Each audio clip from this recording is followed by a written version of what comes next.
Bismillahirrahmanirrahim. Assalamu alaikum. How are you all? I hope all of you will be good as well as safe in your houses. As you people know that we have started online classes due to coronavirus pandemic. Though there is a very critical condition in our country everywhere, yet we are currently having a great loss of studies, as you people know. So, to overcome this huge loss, you should do focus on your studies by doing hard work and listening to my lectures.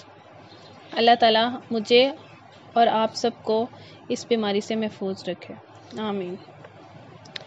So before starting my online lecture, let me confirm that you already have done your work before listening it. आप सबको अपना जो काम आपको दिया गया था छुट्टियों से पहले 1 to 3 वीक का काम आपने अपनी नोटबुक्स पे कंप्लीट करना है, ठीक है. अदरवाइज़ आपको इन लेक्चर्स की समझ नहीं आएगी. तो आज जो हम चैप्टर स्टार्ट करने जा रहे हैं वो फर्स्ट चैप्टर है हमारा, जिसका नाम है द लास्ट सरमन ऑफ रसूल हज़रत मोहम्मद सल्लल्लाहु अलैहि वसल्लम.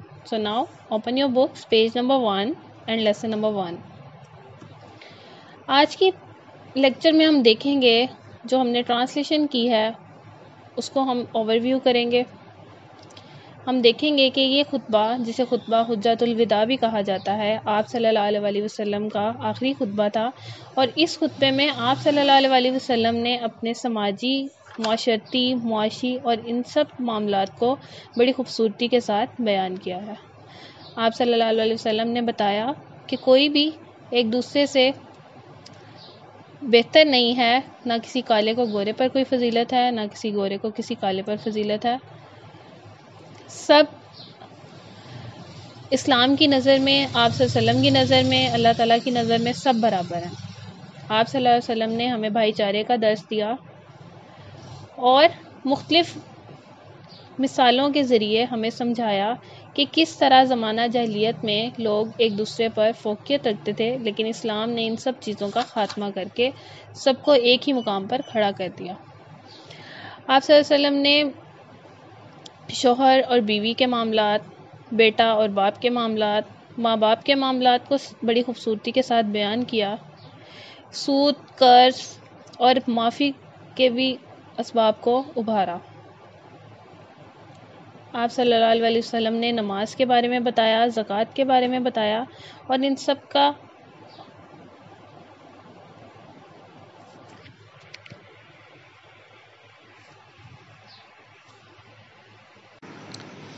और इन सब चीज़ों को आप सल्लल्लाहु अलैहि वसल्लम ने अपने आखिरी खुतबे में बता दिया, जो कि अरफात के मैदान में जबल रहमत के करीब आपने दिया था.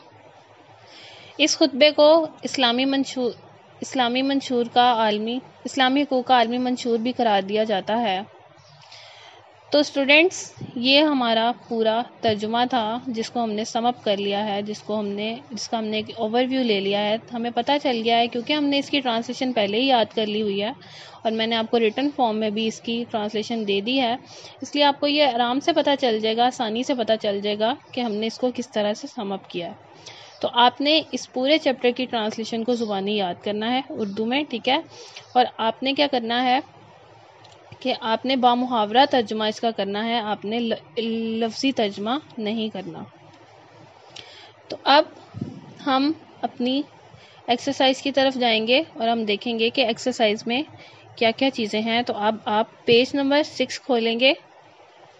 सबसे पहले हमारे पास वोकेबलरी होगी, ठीक है. उसका ए पार्ट होगा match the words with the meaning in the context. तो अगर आप ट्रांसलेशन और चैप्टर को बहुत थोरोली और डीपली पढ़ेंगे तो हमें मैचिंग करने में कोई भी मुश्किल नहीं होगी. अब आप वीडियो में देख सकते हैं कि हमने वोकेबलरी का ए पार्ट खोला है, यहाँ पे मैचिंग दी गई है, तो आपने इसको मैच कर लेना है, ठीक है. और आपने ये अपने बुक पे ही करना है, इसे नोटबुक पे नहीं करना. सेकेंडली हमारे पास बी पार्ट होगा, हमने सेंटेंसेस बनाने होंगे फ्रीली और विलिंगली का. इसे आप अपनी नोटबुक पे करेंगे. फ्रीली और विलिंगली दो अलग वर्ड होते हैं, जैसे कि आपको वीडियो में भी नज़र आ रहा है. Freely is a word that you have read in the text. Willingly is another word. तो फ्रीली का मतलब होता है आज़ादी से, ठीक है. हम कोई काम आज़ादी से कर रहे हैं लेकिन उसमें हमारी रजामंदी शामिल नहीं है तो उसे हम फ्रीली कहेंगे. और विलिंगली का मतलब है कि अपनी किसी काम को रजामंदी से करना, यानी अपनी मर्जी से करना, आज़ादी से भी करना और अपनी मर्जी से भी करना। फ्रीली में हमारी मर्जी शामिल नहीं होती, लेकिन विलिंगली में हमारी मर्जी शामिल हो जाती है। तो ये 2 वर्ड्स हैं जिसके आप सेंटेंसेस बना लेंगे अपनी नोटबुक में। उसके बाद हमारे पास एक क्वेश्चन है रीडिंग फॉर कॉम्प्रीहेंशन, ठीक है। इसका ए पार्ट है read paragraph 1 of the lesson and identify. Video में आपको नज़र आ रहा होगा। Topic sentence supporting detail and main idea of the paragraph. तो आपने पैराग्राफ नंबर 1 लेना है, उसमें टॉपिक सेंटेंस। टॉपिक सेंटेंस होता है किसी भी पैराग्राफ का टॉपिक। जिस तरह हम किसी ऐसे का, किसी लेसन का एक टॉपिक रख लेते हैं, इसी तरह हम किसी पैराग्राफ का भी एक टॉपिक चूज़ कर लेते हैं, ठीक है। लेकिन वो सेंटेंस की फॉर्म में होता है। वैसे अगर हम ऐसे का करेंगे तो वो एक वर्ड की फॉर्म में होगा, लेकिन पैराग्राफ का करेंगे तो वो सेंटेंस की फॉर्म में होगा। सपोर्टिंग डिटेल यानी उसकी एग्जांपल्स, उसमें उस पैराग्राफ में जो भी एग्जांपल्स बताई जाएंगी आपके टॉपिक सेंटेंस से रिलेटेड, उसको हम सपोर्टिंग डिटेल कहेंगे। और main idea of the paragraph, जिस पूरे आइडिया के इर्द गिर्द वो पैरा घूम रहा होगा, यानी उसमें जो मेन आइडिया होगा उसको हम मेन आइडिया कहेंगे। तो आपने पैराग्राफ 1 में से फाइंड आउट करना है कि हमारे पास टॉपिक सेंटेंस, सपोर्टिंग डिटेल और मेन आइडिया क्या है। Now open page number 7। हमारे पास क्वेश्चन है, बी पार्ट है रीडिंग फॉर कॉम्प्रीहेंशन का। आंसर द फॉलोइंग क्वेश्चंस, ठीक है। क्वेश्चन नंबर 1 है which aspect of human life does Islam cover. तो आप सबको पता है कि हम कोई भी क्वेश्चन हो हम उसकी पहले हेडिंग बना लेते हैं। तो इस क्वेश्चन की हेडिंग होगी एस्पेक्ट ऑफ ह्यूमन लाइफ।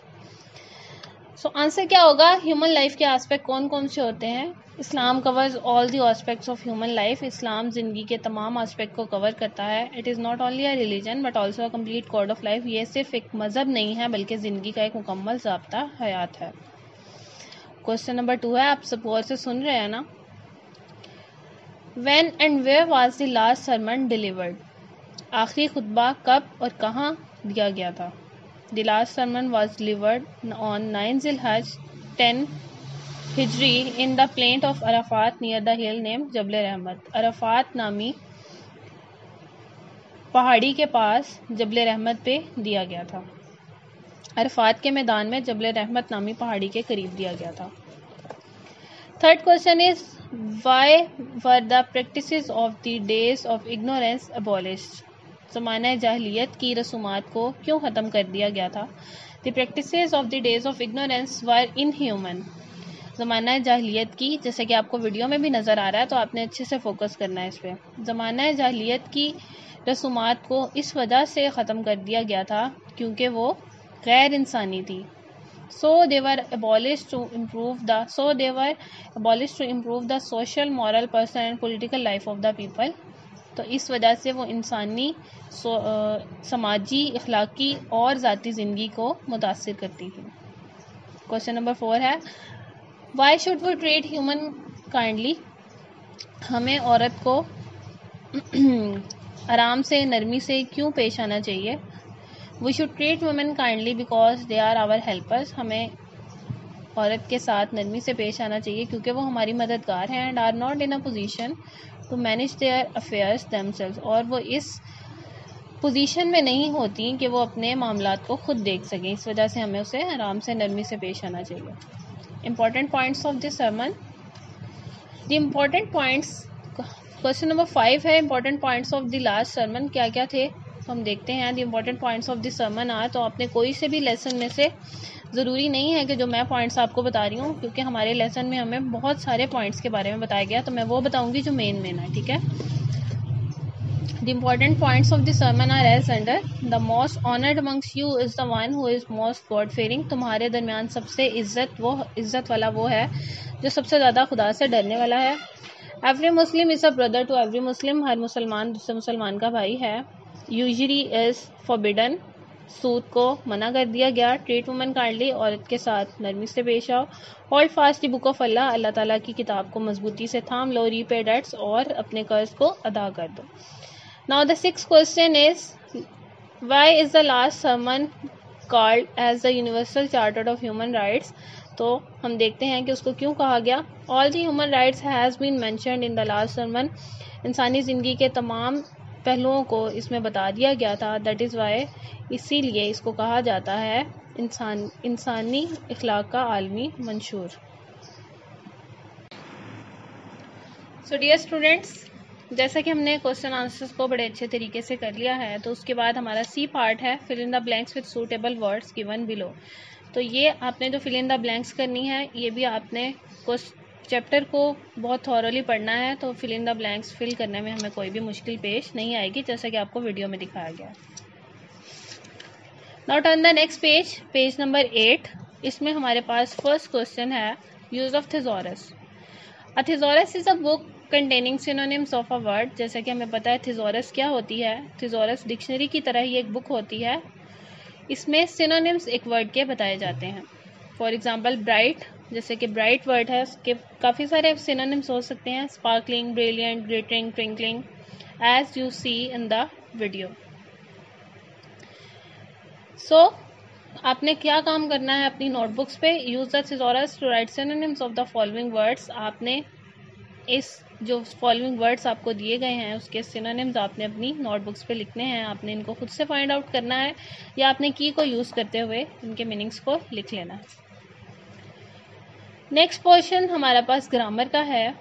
तो ग्रामर में हमारे पास डिफरेंट कॉन्सेप्ट्स हैं, जैसे कि कॉमन नाउन है, प्रॉपर नाउन है, प्रोनाउन है, रेगुलर और irregular verb. So first concept हमारा है कॉमन नाउन।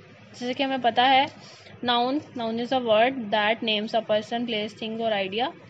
तो नाउन की बहुत सारी काइंड्स होती हैं, लेकिन यहाँ पे हमारे पास सिर्फ 2 काइंड्स गिवन हैं, हम उसी को देखेंगे। सबसे पहले है common noun. A common noun is a name given in common to every person, thing of the same class और kind, as you can see in video. जैसे कि आपको वीडियो में नज़र आ रहा है कॉमन नाउन की डेफिनेशन। कि कॉमन नाउन क्या होता है कि एक ऐसा नाम जो कि किसी आम चीज़ या जगह को दिया जाए, यानी हम स्पेसिफाई नहीं करते, उसको हम कॉमनली ही बता देते हैं। फॉर एग्जांपल वुमेन है, डॉग, बैग, ऑफिस, हॉस्पिटल, तो ये सारे क्या हो जाएंगे कॉमन नाउन। और अब जब इन्हीं कॉमन नाउन को हम कोई नेम दे देंगे, जैसे हम वुमेन में हम कर लेते हैं, जैसे आयशा है फॉर एग्जांपल, तो ये प्रॉपर नाउन हो जाएगा। So we can see the definition of proper noun. A proper noun is the name of a particular person, place और thing। जैसे कि अगर बॉय है तो इरफान, प्लेस है तो इस्लामाबाद, बुक है तो कुरान, एंड थिंग है तो इस्लाम, या फिर रिलीजन है तो इस्लाम। क्योंकि हमारे पास बहुत सारे रिलीजन है, लेकिन इस्लाम क्योंकि हमने स्पेसिफाई कर दिया है, जैसे क्रिश्चियनिटी हम स्पेसिफाई करेंगे, तो ये हमारे पास प्रॉपर नाउन हो जाएगा। So a proper noun is always written with a capital letter. Common noun कभी भी कैपिटल लेटर से नहीं आता, हम प्रॉपर नाउन को कैपिटल लेटर से लिखते हैं क्योंकि हम उसको स्पेसिफाई कर देते हैं। Got it?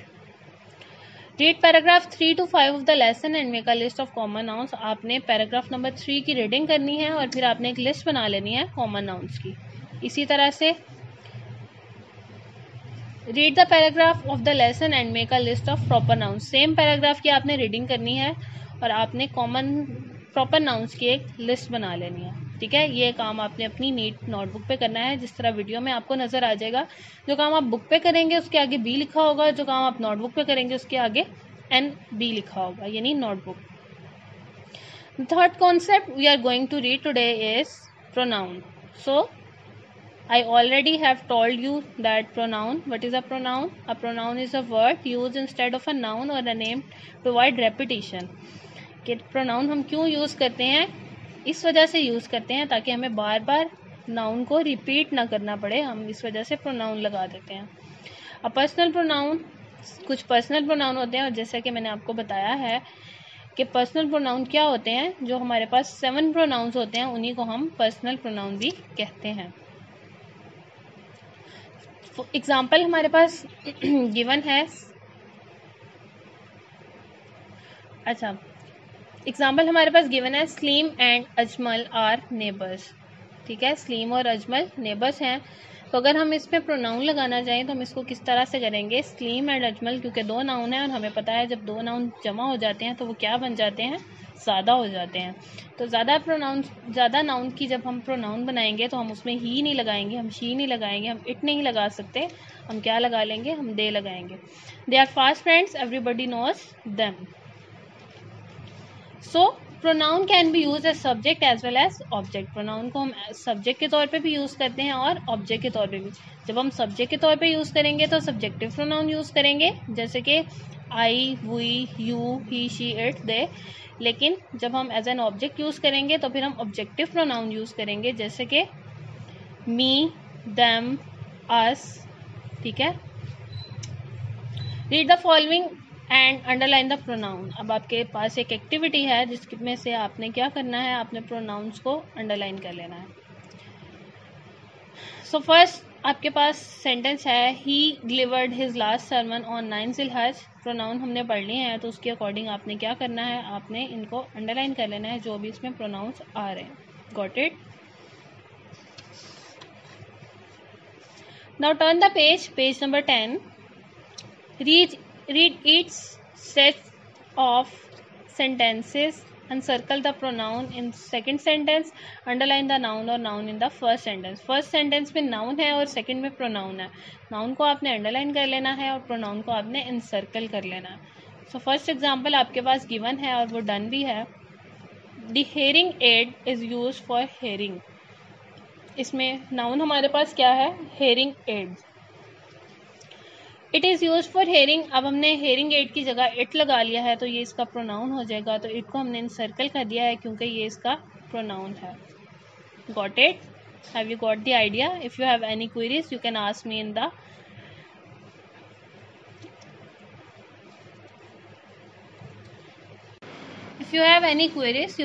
In the group by texting me. Okay, so the next concept we have is regular verb and irregular verb. As you have shown in the picture or video, you can see we have two kinds of verbs. What is a verb? Verb are action verbs, जिसमें हमारे पास हमें action बताया जाता है, उसे हम verb कहते हैं। तो उसकी दो काइंड्स होती हैं हमारे पास, रेगुलर वर्ब होते हैं और इरेगुलर वर्ब होते हैं। Regular verb is the one that follows the pattern of taking ED for the simple past tense और प्रेजेंट पार्टिसिपल। रेगुलर वर्ब क्या होता है, जिसकी सेकंड फॉर्म बनाते हुए हम उसको ईडी यूज़ करते हैं, हम कोई और फॉर्म नहीं यूज़ करते बल्कि उसके साथ हम सिंपल ईडी लगा देते हैं। फॉर एग्जांपल, जैसे एक वर्ड एंड है तो उसकी सेकंड फॉर्म बनाते हुए हम क्या कर देंगे, एंडेड लगा देंगे। इसी तरह से इरेगुलर वर्ब है, an irregular verb is one that does not take ED ending for simple past and past participle forms. जिसकी सेकंड फॉर्म बनाते हुए, इरेगुलर वर्ब क्या होता है, जिसकी सेकंड फॉर्म बनाते हुए हम ईडी नहीं लगाते बल्कि हम उसको वर्ड को चेंज कर देते हैं। जैसे कैच है तो हम कॉट लगा देंगे। इसी तरह से हमारे पास एग्जाम्पल्स कुछ आपने आइडेंटिफाई करने हैं कि इसमें रेगुलर वर्ब्स कौन से हैं और इरेगुलर, और इनके आइडेंटिफिकेशन का मेथड बहुत ही ईजी है। आप इसकी सेकंड फॉर्म बना के देखेंगे, जिसके साथ ईडी लगेगा वो रेगुलर वर्ब होगा, जिसके साथ ईडी नहीं लगेगा वर्ड चेंज हो जाएगा, उसको हम इरेगुलर वर्ब कंसिडर करेंगे। तो इस रेगुलर और इरेगुलर की आइडेंटिफिकेशन के लिए आपको वर्ब्स की फॉर्म का याद होना बहुत ज़रूरी है, तो आपने वर्ब की फॉर्म्स को भी याद कर लेना। The next concept is about simple past tense. Simple present tense. Present tense is the very basic tense of our tenses, of our grammar.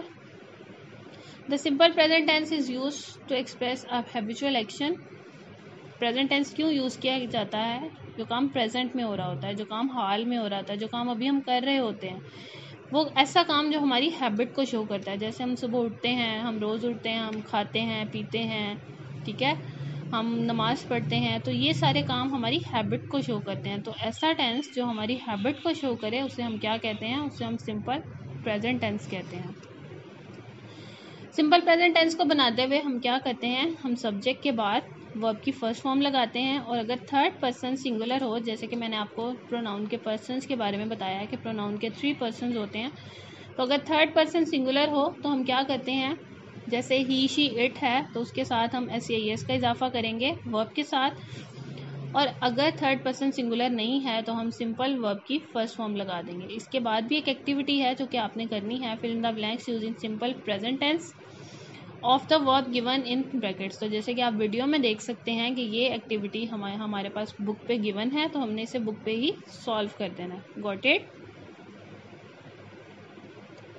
Page number 11 पे ही हमारी नेक्स्ट एक्टिविटी है, pick out few simple present tenses from the lesson. आपने पूरे lesson को पढ़ना है और जहाँ भी आपको लगे कि सिंपल प्रेजेंट टेंस का ये टेंस है तो आपने उसको लेना है और उसको अपनी नोटबुक पे लिख लेना है, ठीक है।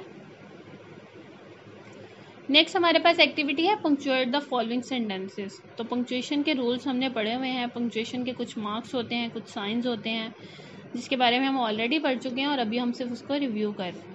Punctuation means the right use of putting in points और स्टॉप्स इन राइटिंग, कि हमने फुल स्टॉप कहाँ लगाना है, कॉमा कहाँ लगाना है। हमने फर्स्ट वर्ड को, किसी भी सेंटेंस का अगर फर्स्ट वर्ड है उसको कैपिटल लिखना है। अगर वो सेंटेंस हमारे पास इंट्रोगेटिव में है तो हमने उसके एंड पे क्या लगाना है, हमने क्वेश्चन मार्क लगा लेना, ठीक है। इसी तरह अगर कहीं स्पेस आ रही है या अगर कहीं एक्सक्लेमेशन आ रही है तो हमने एक्सक्लेमेटरी मार्क लगाना है। तो इस एक्टिविटी को भी आपने अपनी नोटबुक्स पे सॉल्व कर लेना है। Got it? So students, this was the lecture all about. ये हमारा आज का सारा लेक्चर था जिसमें हमने अपने चैप्टर नंबर 1 को रिव्यू कर लिया है।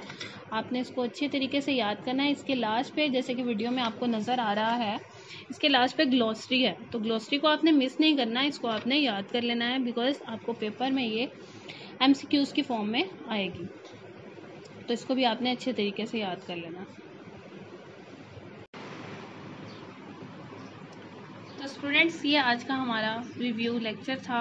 अगर फिर भी आपको कोई कन्फ्यूजन होती है या आपने कोई क्वेश्चन पूछना है तो आप ग्रुप में टेक्स्ट करके 11 to 11:40 मुझसे पूछ सकते हैं। जज़ाकल्लाह खैर। अल्लाह हाफ़िज़।